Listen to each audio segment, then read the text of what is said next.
Hello friends, आप सभी का बीएड कोर्स के मिशन 1 वे चैनल में स्वागत है। दोस्तों, कैसे हैं आप सब? उम्मीद करते हैं आप लोग एग्ज़ाम की तैयारी में लगे होंगे। ठीक है, उसी के बीच आज हम लोग बात करेंगे creating an inclusive school paper BEd second year में। आज हम लोग प्रश्न लाए हैं लोकोमोटर हानि, दृश्य हानि और मानसिक मंदता के संदर्भ में परिवार और सामुदायिक भागीदारी की भूमिका पर विस्तार से चर्चा कीजिए। आज हम लोग का ये प्रश्न है, discuss the detail the role of family and community participation with reference to locomotor impairment, visual impairment and mental retardation. ये हम लोग का आज प्रश्न है। प्रश्न को एक बार हम अच्छे से समझते हैं क्योंकि प्रश्न समझना बहुत ज़रूरी है। लोकोमोटर हानि, दृश्य हानि और मानसिक मंदता के संदर्भ में परिवार और समुदाय की भूमिका, यही हम लोग का टॉपिक है। परिवार और समुदाय की क्या भूमिका है, इस पे हम लोग को चर्चा करने बोला है कि दृश्य हानि वाले बच्चे हो या मानसिक मंदता वाले बच्चे हो या फिर लोकोमोटर मंदता वाले बच्चे हो, तो उनके लिए जो है परिवार और समुदाय की क्या भूमिका है, ये प्रश्न है हम लोग का। ठीक है, और आप लोग को कंटेंट अच्छा लग रहा है तो आप लोग प्लीज़ वीडियो पे कमेंट जरूर करें कि कंटेंट कैसा अच्छा लग रहा है, और लाइक करें, सभी बीएड के सभी दोस्तों तक पहुँचाएँ क्योंकि कंटेंट का जो है अधिक से अधिक सभी दोस्तों तक लाभ पहुँचे और उनको भी जो है एग्जाम में किसी भी प्रकार का दिक्कत ना हो। तो आप लोग प्लीज़ अधिक से अधिक इसको शेयर करें वीडियो को। ठीक है, तो आइए शुरू करते हैं। सबसे पहले हम लोग इसका रूपरेखा बनाएंगे। प्रश्न समझ में आ गया। रूपरेखा में सबसे पहले हम लोग प्रस्तावना लिखते हैं, इंट्रोडक्शन। उसके बाद ये जानेंगे कि लोकोमोटर हानि क्या होता है, दृश्य हानि क्या होता है और मानसिक मंदता का अर्थ और परिभाषा देना है। ठीक है, ये तीनों पॉइंट था, लोकोमोटर हानि, दृश्य हानि और मानसिक मंदता का अर्थ और परिभाषा। उसके बाद है लोकोमोटर हानि, दृश्य हानि और मानसिक मंदता के संदर्भ में परिवार की भूमिका, यानी परिवार की क्या भूमिका है, इसको भी समझेंगे। नेक्स्ट पॉइंट है लोकोमोटर हानि, दृश्य हानि और मानसिक मंदता के संदर्भ में समुदाय की भूमिका। ठीक है, क्योंकि परिवार और समुदाय दोनों का भूमिका पूछ रहा था, तो परिवार का एक यहाँ पे पॉइंट बना लिए, एक नेक्स्ट पॉइंट बना लिए समुदाय का, और लास्ट में इसका हम लोग निष्कर्ष को लिखेंगे। ठीक है, चलिए सबसे पहले हम लोग इसका प्रस्तावना को देखते हैं, इंट्रोडक्शन। हमारे देश में विकलांगता संबंधी कुछ ऐसे भी बच्चे हैं जिन्हें परिवार, समाज एक बोझ के रूप में देखता है। हमारे समाज में कुछ ऐसे भी परिवार हैं जिनके घरों में विकलांगता वाले बच्चे होते हैं, तो वैसे परिवार और समाज जो है ऐसे बच्चों को एक बोझ के रूप में देखते हैं, क्योंकि समाज या परिवार ऐसे बच्चों को एक अभिशाप के रूप में देखता है। या तो परिवार या समाज ऐसे बच्चों को एक अभिशाप के रूप में देखता है, विकलांगता वाले बच्चों को। उनका सोच है कि ऐसे बच्चे ईश्वर की नाराज़गी के रूप में जन्म लेते हैं। ऐसे बच्चे जो है ईश्वर की नाराज़गी के रूप में हमें जो है दुख देने के लिए ऐसे बच्चे जन्म लेते हैं। यहाँ तक कि कई परिवार इनके जन्म लेते ही मरने की कामना करते हैं, क्योंकि ये बच्चे सामान्य बच्चों से भिन्न होते हैं। क्योंकि ऐसे बच्चे जो होते हैं सामान्य बच्चों से भिन्न होते हैं, तो कुछ परिवार जो है इस तरह की मानसिकता रखते हैं। ऐसे बच्चे या तो लोकोमोटर ग्रसित यानी गामक क्षमता, जिसका शरीर से किसी भी प्रकार की दिक्कत हो, चल नहीं पाता हो, इस तरह के बाध्यता को हम लोग लोकोमोटर कहते हैं। ठीक है, मानसिक रूप से हो या दृश्य रूप से हो, ऐसे ग्रसित होते हैं। तो ऐसे बच्चे जो होते हैं वो सामान्य बच्चों से अलग होते हैं। ठीक है, अतः ऐसे बच्चों के प्रति परिवार के माता पिता तथा समाज का कर्तव्य होता है कि वो धैर्य नहीं खोना चाहिए, बल्कि उन्हें रोकथाम के लिए आवश्यक कदम उठाने चाहिए। इसलिए ऐसे बच्चों के लिए ये माता पिता यानी परिवार के माता पिता और समाज का ये कर्तव्य है, यानी समुदाय का ये कर्तव्य है कि धैर्य ना खोएं और उनके प्रति जो है सहानुभूति रखें, उनके रोकथाम के लिए उपाय करें और उसे अधिक से अधिक अच्छे से अच्छे चिकित्सक को दिखाएं। ठीक है, तो ये हम लोग का इंट्रोडक्शन हुआ। ठीक, अब हम लोग समझेंगे एक एक करके कि लोकोमोटर हानि क्या होता है, दृश्य हानि, मानसिक मंदता का अर्थ और परिभाषा। ठीक है, meaning and definition of locomotor impairment, visual impairment and mentally retardation. सबसे पहले हम लोग जानेंगे कि लोकोमोटर हानि क्या होता है, एक एक करके तीनों को देखेंगे। ठीक है, लोकोमोटर इम्पायरमेंट, लोकोमोटर शब्द का अर्थ होता है गति करने में अक्षमता है, यानी वैसे बच्चे या वैसे बालक जो चल नहीं सकते हैं, जिसको पैर में किसी प्रकार की दिक्कत हो या हड्डियों में किसी प्रकार की दिक्कत हो, तो उसे हम लोग कहते हैं वो बच्चे लोकोमोटर से ग्रसित हो गए, यानी गति करने में वो अक्षमता हो गए। ठीक है, अर्थात वैसे बच्चे जिन्हें चलने संबंधी दिक्कतें होती है उसे लोकोमोटर कहते हैं, जिसमें व्यक्ति एक जगह से दूसरी जगह जाने में असमर्थ होते हैं, यानी वो एक जगह से दूसरी जगह वो जा नहीं सकते हैं। ऐसे बच्चों को हम लोग लोकोमोटर असमर्थ वाले बच्चे कहते हैं। चलने फिरने में असमर्थता का मतलब हाथों में विकार हो सकता है, जिससे चीज़ें उठाने या पकड़ने में समस्या हो। अस्थियों में, हड्डियों में, जोड़ों में और मांसपेशियों में जुड़ी विकलांगता को हम लोग लोकोमोटर कहते हैं। यानी कि चलने फिरने की असमर्थता का मतलब हुआ कि हाथों में किसी प्रकार का दिक्कत हो, जिससे वो किसी वस्तु को पकड़ नहीं सकते हैं या फिर उठा नहीं सकते हैं। उनके हड्डियों में यानी अस्थियों में किसी प्रकार का दिक्कत हो, जोड़ों में दिक्कत हो और मांसपेशियों से जुड़ी कोई भी समस्या हो, जो वो चल नहीं सकता हो, एक स्थान से दूसरी जगह नहीं पहुंच सकता हो, तो इस तरह की विकलांगता को हम लोग लोकोमोटर कहते हैं। ठीक है, याद रखिएगा, लोकोमोटर बाधिता किसे कहते हैं? वैसे बच्चे जो एक स्थान से दूसरे स्थान नहीं चल सकते, उस तरह के बच्चों को हम लोग लोकोमोटर ग्रसित बालक कहते हैं। अब इसका एक परिभाषा हम लोग देख लेते हैं लोकोमोटर का। RPWD एक्ट 2016 के अनुसार व्यक्तियों के अस्थियों, मांसपेशियों तथा नसों के क्षतिग्रस्त होने के कारण उनकी भुजाओं, अंगों या शरीर के अन्य अंगों की क्रियाओं में उत्पन्न बाधित को गामक अक्षमता कहते हैं। मतलब व्यक्तियों के हड्डियों, मांसपेशियों, नसों अगर किसी कारणवश क्षति हो जाता है, यानी कि काम करना बंद कर देता है, तो उनके भुजाओं या अंगों के शरीर में अन्य क्रियाएं जो है वो बंद हो जाती है, यानी बाधित हो जाती है। इसी को हम लोग गामक क्षमता कहते हैं। परिभाषा बहुत ही ईजी है, याद हो जाएगा। ठीक है, उसके बाद हम लोग बात करेंगे दृश्य हानि का, यानी विजुअली इम्पायरमेंट का। दृश्य हानि क्या होता है? दृश्य हानि दिव्यांगता वो बालक होते हैं जो ठीक प्रकार से देख पाने में असमर्थ होते हैं। यानी वैसे बालक जो देखने में असमर्थ होते हैं या देख नहीं सकते या ठीक ढंग से उसे दिखाई नहीं देता है, तो उसे हम लोग दृश्य बाधित बालक कहते हैं। कुछ दृष्टि बाधित बालक मोटे छपे की पुस्तक अथवा पाठ्य सामग्री पाठ को पढ़ने में असमर्थ होते हैं। यानी ऐसे बच्चे जो होते हैं पुस्तक के अक्षरों को वो ठीक ढंग से पढ़ नहीं सकते हैं, तो ऐसे बालक को हम लोग दृश्य हानि वाले बालक कहते हैं। ऐसे बालक का मापन स्टेनले चार्ट के माध्यम से किया जाता है। ठीक है, तो स्टेनले चार्ट के माध्यम से इस तरह के बालक का हम लोग मापन करते हैं कि इसको जो है देखने संबंधी दिक्कतें आ रही है, तो इसलिए इसको हम लोग दृश्य बाधिता वाले बालक कहते हैं, यानी विजुअली इम्पायरमेंट चाइल्ड कहते हैं। ठीक है, अब इसका एक परिभाषा दिया था अमेरिका के मेडिकल संघ 1934 की कानूनी परिभाषा के अनुसार। ये परिभाषा दिया था अमेरिका के मेडिकल संघ 1934 में दिया था। जिनकी क्षमता 20/200 तथा इससे कम हो, उनकी आंखें सुधार के बाद उत्तम हो सकती है, अथवा जिनकी दृष्टि का क्षेत्र सीमित हो अथवा और 20 डिग्री का कोण बनाती हो, 20 डिग्री का कोण बनाती हो, उनकी आंखें सुधार के बाद उत्तम हो सकती है। ये परिभाषा दिया था अमेरिका के मेडिकल संघ 1934 में कानूनी परिभाषा के अनुसार। ठीक है, यानी जिनका 20 डिग्री का एंगल कोण बनाती हो तो उनकी आंखें में सुधार का उत्तम उपाय है। ठीक है, ये दिया था दृष्टि बाधित बालकों की परिभाषा। दो पॉइंट हो गया। अब हम लोग का एक और है मानसिक मंदिता। 3 था, लोकोमोटर था, दृष्टि बाधिता था, मानसिक मंदिता। मेंटलिटी रिटार्डेड स्टूडेंट या फिर चाइल्ड। मानसिक मंदिता से तात्पर्य वैसे बालक जिनकी बुद्धि लब्धि, जिनका IQ साधारण बालकों के बुद्धि लब्धि से कम होती है, उसे मानसिक रूप से ग्रसित बालक कहते हैं। यानी मानसिक मंदिता वाले वैसे बालक कहते हैं जिनकी बुद्धि लब्धि, जिनका IQ, ठीक है, जिनकी बुद्धि लब्धि जो है साधारण बालकों से कम होता है ना, जिनकी बुद्धि लब्धि IQ जो है साधारण बालकों से क्या होती है, कम होती है, उसे हम लोग मानसिक रूप से ग्रसित बालक कहते हैं। ठीक है, इसमें एक परिभाषा दिया था करो एंड करो के अनुसार। जिन बालकों की IQ 70 से कम होती है उन्हें मानसिक मंदित बालक कहते हैं। जिनकी IQ यानी कि बुद्धि लब्धि, इंटेलिजेंस क्यूसेंट, इसको हम लोग इंटेलिजेंस क्यूसेंट कहते हैं, कि बुद्धि लब्धि 70 से कम होती है, उसको हम लोग मानसिक मंदित कहते हैं। IQ का फॉर्मूला होता है ना, ये जो है हम लोग बुद्धि लब्धि, उसमें हम लोग बताए हैं कि बुद्धि लब्धि कैसे निकाला जाता है। ठीक है, तो करो एंड करो ने ये परिभाषा दिया था, जिसकी बुद्धि लब्धि 70 से कम होती है उसे हम लोग मानसिक मंदित बालक कहते हैं। तो हम लोग 3 पॉइंट को देखें, लोकोमोटर हानि, दृश्य हानि और मानसिक मंदिता। एक बार हम रिवीजन कर देते हैं अच्छे से, आप लोग ध्यान से सुनिएगा।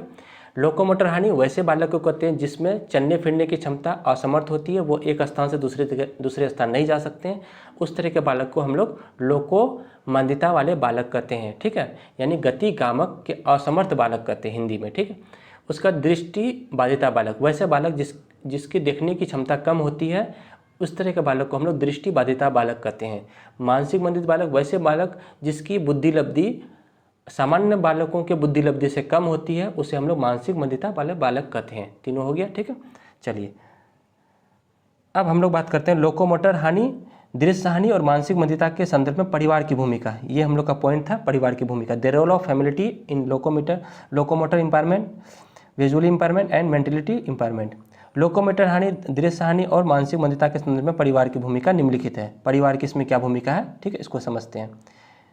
यानी इस तरह के बच्चों को देखरेख करने के लिए परिवार की क्या भूमिका होती है, उसको हम लोग को लिखना है, ठीक है। यही था प्रश्न।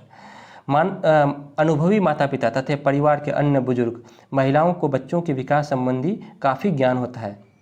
यानी कि जो माता पिता होते हैं वो काफ़ी अनुभवी होते हैं, या बुजुर्ग व्यक्ति जो होते हैं वो काफ़ी अनुभवी होते हैं। उनके बच्चों के विकास से संबंधित, बच्चे का विकास कैसे करना है, इनको जो है काफ़ी अधिक अनुभूति होती है। यदि उन्हें बच्चों में कुछ असमानता दिखाई देती है तो उन्हें विशेषज्ञ को दिखाना चाहिए। इस तरह के जो व्यक्ति होते हैं जो परिवार में, वो तुरंत जो है पहचान लेते हैं कि बच्चे में किसी भी प्रकार की क्या हो रही है, असामान्यता देखी जा रही है, तो उसे जो है तुरंत क्या कर सकते हैं, वो डॉक्टर को दिखाएगा। हम लोग बच्चे को पहचान नहीं पाएंगे, लेकिन जो परिवार में माता पिता होते हैं या बुजुर्ग व्यक्ति होते हैं वो बच्चे के असमानता को तुरंत पकड़ लेते हैं, क्योंकि उसको क्या होती है, अनुभव होता है। तो बच्चों को वो असमानता को पकड़ लेता है तो उन्हें जो है क्या होता है, डॉक्टर को दिखाना पड़ता है। तो यहाँ पे पहला नंबर पॉइंट बना कि माता पिता का और बुजुर्ग व्यक्ति का किस तरह से यहाँ पे रोल रहा। नेक्स्ट है दूसरा नंबर, परिवार में माता पिता को धैर्य नहीं खोना चाहिए। परिवार में जो है माता पिता को धैर्य नहीं खोना चाहिए। अगर कोई बच्चे विकलांगता पैदा होते हैं या जन्म लेते हैं तो इस तरह के माता पिता को धैर्य नहीं खोना चाहिए, बल्कि उन्हें अपने बच्चे को मंदिता की रोकथाम के आवश्यक कदम उठाना चाहिए। माता पिता का जहाँ तक हो सके ऐसे बच्चों के रोकथाम के लिए अच्छे से अच्छे डॉक्टर को दिखाना चाहिए या फिर एक आवश्यक कदम उठाना चाहिए। उन्हें पर्याप्त समय पर देखभाल और डॉक्टर की भी सलाह लेनी चाहिए, ठीक है। नेक्स्ट तीसरा नंबर परिवार है कि परिवार में माता पिता विकलांगता वाले बच्चों में देखभाल, लालन पालन, स्वास्थ्य संबंधी देखभाल करते हैं। यानी कि उनका लालन पालन भी सही से होना चाहिए, पोषक युक्त भोजन देना चाहिए, स्वास्थ्य संबंधी देखभाल भी करनी आवश्यक होती है। चौथा नंबर पॉइंट है, माता पिता बच्चों के दैनिक क्रिया संबंधी कौशल विकसित, भाषा कौशल विकसित आदि द्वारा शुरुआती वर्षों में बहुत कुछ सीख सकते हैं। मतलब माता पिता का ये भी जिम्मेदारी है कि बच्चे जब जन्म लिए तो अगर इस तरह का कुछ भी असर दिखाई देता है तो शुरुआती दौर में ही उसे जो है अपने माध्यम से कौशल को उसके अंदर विकसित कीजिए, भाषा का विकास कीजिए। अगर वो बोलने में किसी प्रकार की आपको ऐसा लग रहा है कि बोलने में कमी है तो उसके बार बार उसके साथ जो है बोलने का प्रयास कीजिए, भाषा कौशल विकसित कीजिए। ये शुरुआती तौर पर करना चाहिए, ठीक है। तो इस तरह से भी जो माता पिता को ध्यान देना चाहिए, इस तरह के बच्चों को इग्नोर नहीं करना चाहिए। पाँचवा नंबर, माता पिता को ये ध्यान देना चाहिए कि अगर बच्चे को पढ़ने लिखने में कोई समस्या आ रही है तो उसके आँखों को चिकित्सा को दिखाना चाहिए। अगर ये भी देखिए कि माता पिता को ये भी समझना चाहिए कि अगर बच्चे को देखने संबंधी किसी भी दिक्कतें आ रही है तो उसको इग्नोर ना करके तुरंत जो है क्या करना चाहिए, आँखों वाले डॉक्टर को दिखाना चाहिए, ठीक है। नेक्स्ट 6 नंबर में है, माता पिता अपने इस तरह के बच्चों को बिना किसी दोष के सहानुभूति पूर्ण व्यवहार करना चाहिए। बिना किसी दोष के, है ना, बिना किसी जो है इज्जा के इस तरह के बच्चों के साथ जो है माता पिता अपने सहानुभूतिपूर्ण व्यवहार करना चाहिए, ठीक है। 7वां नंबर पॉइंट है, बालक के मानसिक विकास को ठीक करने के लिए उसे माता पिता का प्रेम, स्नेह तथा लगाव चाहिए। जिन बच्चों के माता पिता का स्नेह नहीं मिल सकता है स्वयं अकेला, असहाय तथा भय से मानसिक ग्रसित हो जाता है। देखिए हम लोग का जो ये पॉइंट था ये तीनों था, लोकोमोटर भी था, दृष्टि वाले था और मानसिक वाला था। तो तीनों को आप लोग को लिखते हुए पॉइंट को लिखना पड़ेगा, क्योंकि तीनों के बारे में चर्चा करते हुए पहले हम शारीरिक वाले बताए, फिर दृष्टि वाला, फिर मानसिक वाला। तो इसलिए तीनों का ध्यान में रखते हुए जो आप लोग पॉइंट बनाइएगा और उसमें परिवार का भूमिका दीजिएगा तो तीनों को लिखिएगा, ठीक है। तो यहाँ पे हम लोग जैसे मानसिक वाला चर्चा किए इस पॉइंट पे, इससे पहले हम लोग दृष्टि वाला चर्चा किए थे। तो मानसिक मंदिता वाले जो बालक होते हैं उनके प्रति आप प्रेम रखेंगे, स्नेह रखेंगे, लगाव रखेंगे। ऐसे बच्चों को अगर स्नेह ना मिले तो वो अकेला हो जाता, असहाय हो जाता और उन्हें भय भी लगने लगता है, ठीक है। तो और वो मानसिक रूप से ग्रसित हो जाता है। नेक्स्ट है 8वां नंबर पॉइंट है, परिवार में यदि कोई बच्चा विकलांगता से ग्रसित हो तो माता पिता की जिम्मेदारी होती है कि वह सभी बच्चों को समान रूप से ध्यान दें। अब देखिए बहुत इंपॉर्टेंट पॉइंट है, इसको याद रखिएगा आप लोग और एग्जाम में इसको लिखिएगा आगे कि परिवार में यदि कोई बच्चा विकलांगता वाले जन्म ले लेते हैं तो उसे जो है सामान्य बच्चों के साथ, यानी जितने भी माता पिता की ये जिम्मेदारी होती है कि वो सभी बच्चों को समान रूप से ध्यान देंगे, ठीक है। यानी घर में और जितने बच्चे अन्य रहेंगे तो उसको जो है समान रूप से उनके साथ भी वैसा ही व्यवहार करेंगे। आपसी प्रेम, सहयोग, स्नेह, स्वतंत्रता एक समान रूप से सभी बच्चों में होनी चाहिए। ठीक है, ऐसा कभी देखा जाता है कि माता पिता जो है, जैसे कोई बच्चे अगर विकलांगता जन्म ले लेते हैं तो उनके साथ जो है उनको ध्यान नहीं देते हैं, उनके जो है देख रेख नहीं करते हैं। ऐसा नहीं होना चाहिए। वो उस बच्चे को भी सामान्य बच्चों की तरह सभी बच्चों को एक समान रूप से ध्यान देना चाहिए, उनकी भी देख रेख करनी चाहिए। ठीक है, तो ये पॉइंट याद रखिएगा। नेक्स्ट है 9 नंबर, परिवार में माता पिता को चाहिए कि ऐसे बच्चों को खेल कूद, दर्शनीय स्थल देखने, घूमने फिर आने का प्रयास करना चाहिए ताकि वो अपने आप को मानसिक रूप से ग्रसित ना हो जाए। इस तरह के बच्चों में खेलकूद की भावना विकसित करनी चाहिए, दार्शनिक स्थल दिखाना चाहिए, घूमने फिरने ले जाना चाहिए ताकि उनका अधिक से अधिक मानसिक विकास हो सके। ठीक है, तो ये हम लोग पॉइंट को देखें। और एक लास्ट पॉइंट बचा हुआ है 10 नंबर है कि माता पिता का परिवार में जीवन अनुशासित एवं आदर्श जीवन होना चाहिए तथा परिवार में आत्म अनुशासन तथा शिक्षा प्रदान करने वाली होनी चाहिए। तो ये माता पिता का कर्तव्य होता है कि जहाँ यदि लोकोमोटर वाले बच्चे रहे या फिर दृश्य मान्यता वाले बच्चे रहे या फिर मानसिक मान्यता वाले बच्चे रहे, तो इस तरह के बच्चों को ध्यान में रखते हुए जो है माता पिता सहानुभूति, प्रेम भावना के साथ विकसित करके अच्छे डॉक्टर के साथ उनका देखरेख करना चाहिए। ठीक है, तो परिवार का ये जिम्मेदारी होता है और सभी बच्चों को समान रूप से देखरेख करना चाहिए। चलिए, अब हम लोग का नेक्स्ट पॉइंट है, यहाँ तक समझ में आ गया। अब नेक्स्ट पॉइंट है लोकोमोटर हानि, दृश्य हानि और मानसिक मंदिता के संदर्भ में समुदाय की भूमिका। ठीक है, ये हम लोग का नेक्स्ट पॉइंट है कि लोकोमोटर हानि, दृश्य हानि और मानसिक मंदिता के संदर्भ में समुदाय की क्या भूमिका है। The role of community participation with reference to locomotor impairment, visually impairment and mental retardation. मेरा कोशिश रहता है कि वीडियो में ही आप लोग को अधिक से अधिक समझा जाए ताकि आप लोग जो है इसको यहीं पे समझ लें। ठीक है, तो आप लोग वीडियो को बहुत अच्छे से देखिएगा तो आप लोग को समझ में आ जाएगा। लोकोमोटर हानि, दृश्य हानि और मानसिक मंदिता के संदर्भ में समुदाय की भूमिका निम्नलिखित है। ठीक है, चलिए पहला नंबर इसकी क्या भूमिका है, समुदाय की भूमिका यहाँ पे देना है। समुदाय का मतलब समाज की भूमिका। यदि इस तरह के बच्चे हमारे समाज में हैं तो समाज का क्या जिम्मेदारी बनता है कि इस तरह के बच्चे के साथ किस तरह का व्यवहार करें। ठीक है, पहला नंबर भूमिका है कि सामुदायिक में समझ, साझा अनुभव प्रदान करना मानसिक कल्याण को बढ़ावा देने के लिए महत्वपूर्ण भूमिका निभाता है। यानी समुदाय का ये जिम्मेदारी होता है कि यदि इस तरह के कोई व्यक्ति हैं, मानसिक मंदिता वाले हैं, तो उनके अनुभवों को साझा कीजिए, एक दूसरे के साथ जोड़िए, क्योंकि उसको क्या होगा कि इस तरह से जो है उनका मानसिक विकास होगा।